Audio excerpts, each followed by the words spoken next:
Di awal cerita kita dikenalkan dengan dua orang datuk, yaitu Datuk Topo dan Datuk Siak Pokia. Diceritakan dua orang datuk ini merupakan dua sekawan. Dua orang datuk ini sangatlah akrab, yang dikenal dengan Datuk Topo sebagai penghulu suku Melayu dan Datuk Siak Pokia sebagai penghulu suku Paliang. Keakraban kedua datuk ini sangatlah tinggi, seperti merpati dua sejoli, laksana pohon aur dengan tebing, seperti kuku dengan jari. Cerita ini terjadi di sebuah desa yang bernama Pangian, tepatnya di sebuah sungai yang bernama Batang Pangian. Dan sungai ini terletak tidak jauh dari Pasar Usang yang kini tepatnya di Pulau Tonga Pangian. Apabila sungai ini banjir, masyarakat Pasar Usang dan sekitarnya berebut-rebut menahan luka untuk menangkap ikan yang masuk menuju hulu sungai. Salah satu tempat berkumpulnya ikan-ikan itu adalah suatu lubuk yang bernama Lubuk Sayak. Nah, saking akrabnya, kedua datuk ini sampai menahan luka pun mereka sama-sama di Lubuk Sayak tersebut. Kalau dapat ikan, ya dibagi sama banyak. Kalaupun dijual, ya sama dijual. Namanya juga dua sekawan. Tapi malang tak dapat ditolak, untung tak dapat diraih. Pada hari pertama memasang luka-luka mereka tak berisi ikan sama sekali. Dan anehnya lagi, umpan di dalam luka tersebut habis dan ikannya entah kemana. Dalam hati kedua datuk ini timbul tanda tanya, kecurigaan mulai datang. Untuk membuktikan kecurigaan ini, masing-masing mulai menyelidiki siapa yang telah mencuri ikan dalam luka mereka. Cerita pun beralih ke keesokan harinya. Selesai sholat subuh, kedua datuk ini bergerak untuk mencari tahu siapa yang sebenarnya telah mengambil ikan di dalam luka mereka. Di pagi yang buta itu, Datuk Topo dan Datuk Siak Pokia bergerak mendekati luka pertamanya. Dari kejauhan, mereka kaget melihat seorang gadis mendekati luka yang sedang terpasang itu. Gadis itu langsung mengangkat dan mengambil ikan yang ada dalam luka tersebut. Pada mulanya kedua datuk ini tidak percaya gadis itu mencuri ikan dalam lukanya. Karena wajahnya yang cantik dan bentuknya yang menarik, tidak mungkin dia seorang pencuri. Kemudian kedua datuk ini terus mengintip dan mengikuti gerak-gerik gadis itu sampai pada luka yang terakhir. Hari pun sudah semakin terang, wajah si pencuri pun semakin jelas. Lirikan dan pandangan gadis itu semakin liar, gerak-geriknya semakin mencurigakan. Setelah pandang melayang jauh tak ada yang khawatir, gadis itu pun turun membangkit dan mengambil lagi ikan dalam luka tersebut. Dalam keadaan sedang membangkit luka tersebut, kedua datuk sekawan ini keluar dari semak-semak, langsung mempergoki dan menangkap si pencuri itu. Namun dua sekawan ini tidak mau main hakim sendiri. Si pencuri tersebut langsung dibawa menghadap ke Niniak Mama untuk diadili dan diberi hukuman sesuai apa yang telah dilakukan si pencuri itu. Namun dua sekawan ini sebelum dibawa menghadap ke Niniak Mama, terlebih dahulu si pencuri itu ditanya oleh dua datuk sekawan ini, siapa namamu, siapa orang tuamu, dari mana negeri asal dan apa sukumu. Lalu gadis itu pun menjawab dengan penuh rasa ketakutan, Nama saya Dayang Pinang, anak dari orang Bunian. Tidak bersuku dan tidak berkampung, kata gadis itu.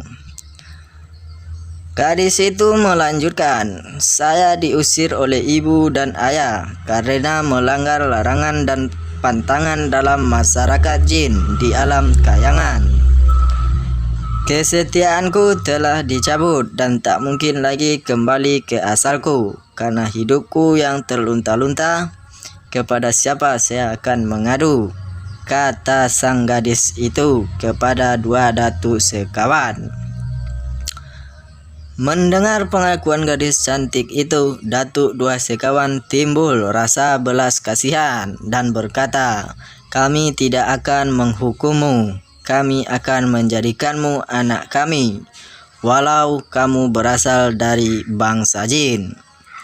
Singkat cerita, kedua datuk ini menyerahkan gadis itu kepada lembaga adat negeri, dan lembaga adat negeri memutuskan bahwa gadis kayangan ini dikembalikan kepada datuk yang berdua, yaitu Datuk Topo dan Datuk Siap Pokia.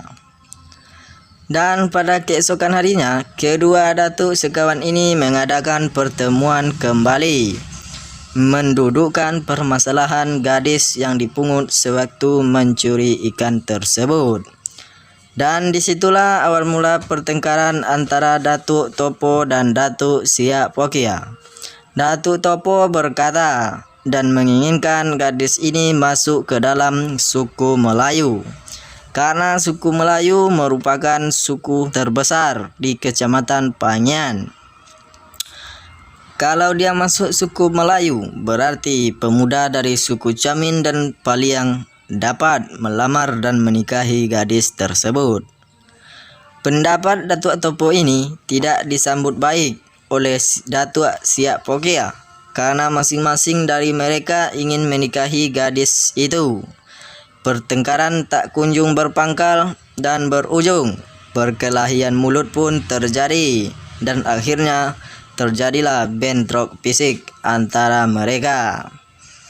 Keakraban yang terjalin selama ini pecah akibat mempertahankan keinginan masing-masing. Kemudian Datuk Topo berkata, dia tidak ingin persahabatan kita yang selama ini terjalin dengan baik seperti kuku dengan jari pecah dan akan sirna karena permasalahan ini, kata Datuk Topo kepada Datuk Siap Pokia.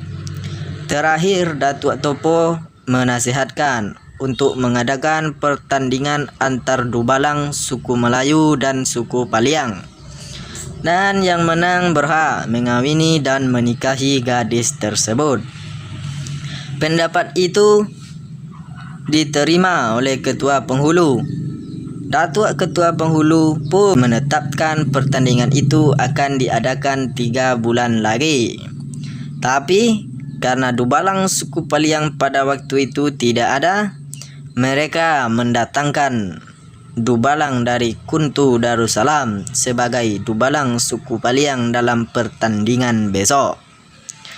Kemudian Jurai Montia ingin tahu siapakah nama dubalang kita itu. Datuk Siap Pokia lalu menyebutkan namanya. Dia adalah Si Mutu Olang. Si Mutu Olang ini merupakan dubalang yang terkenal dari Kampar Kiri. Setelah ada kesepakatan, perundingan masing-masing setuju mendatangkan Si Mutu Olang, dan kemudian Datuk Siap Pokia berkata, dalam pertandingan kita jangan memperlihatkan keangkuhan dan kesombongan. Kalau kita kalah, akuilah kekalahan, dan begitu pula sebaliknya. Nah, dengan telah terjadi perundingan seperti ini, di kedai-kedai kopi muncullah berbagai pendapat, dan parahnya lagi, pendapat-pendapat itu mulai simpang siur.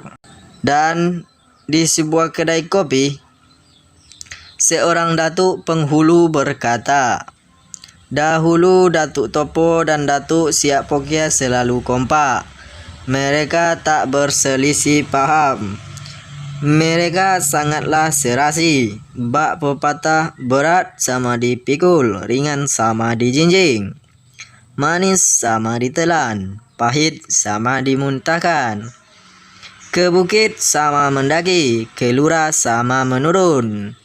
Ya, Tuhan Maha Kaya yang dapat menciptakan isi alam ini terdiri dari berpasangan, dan ada yang berlawanan. Ada yang bodoh dan ada pula yang pintar. Persatuan lawannya perpecahan. Seketika itu seisi kedai hanya terdiam dan terduduk mendengar perkataan datuk itu. Kemudian datuk itu meneruskan lagi. Hewan yang ada di dunia ini juga demikian. Ada yang jinak, ada yang liar. Ada yang besar, ada yang kecil. Pokoknya tidak ada yang sama. Begitu pula Datuk Topo dan Datuk Siap Pokia. Dahulunya kompak seia sekata, yang kini telah pecah. Tiada yang kekal abadi. Sifatnya selalu berubah. Memang begitu sifat dan kodratnya. Di desa ini yang berkuasa dalam adat adalah Datuk Penghulu dan Nenek Mama. Penghulu punya anak cucu dan kemenakan. Punya tanah wilayah yang akan dipersiapkan untuk kemenakannya nanti. Mama dalam adat berfungsi membiangkan cabiak, gentingkan diputus, membuang jauh, menggantung tinggi, menghitam memutihkan. Yang bersalah dihukum, yang berhutang membayar. Tangan mencencang, bahu memikul. Datuk dua sekawan itu sama-sama ingin menikahi gadis cantik itu. Akhirnya dia bertengkar dan disudahi dengan adu dubalangnya. Inilah salah satu cara yang diambil jalan keluar untuk menghilangkan rasa ketidaksenangan di antara mereka. Adil dalam menimbang, tepat dalam mengukur, menghasilkan keputusan yang benar, yang akan dipegang erat, dituruti dan dipatuhi oleh anak cucu dan kemenakan dalam nagori. Kata Datuk Penghulu itu. Lantas membuat seisi kedai kopi hanya mampu terdiam dan mendengar kata dari Datuk Penghulu tersebut. Dan cerita pun selesai.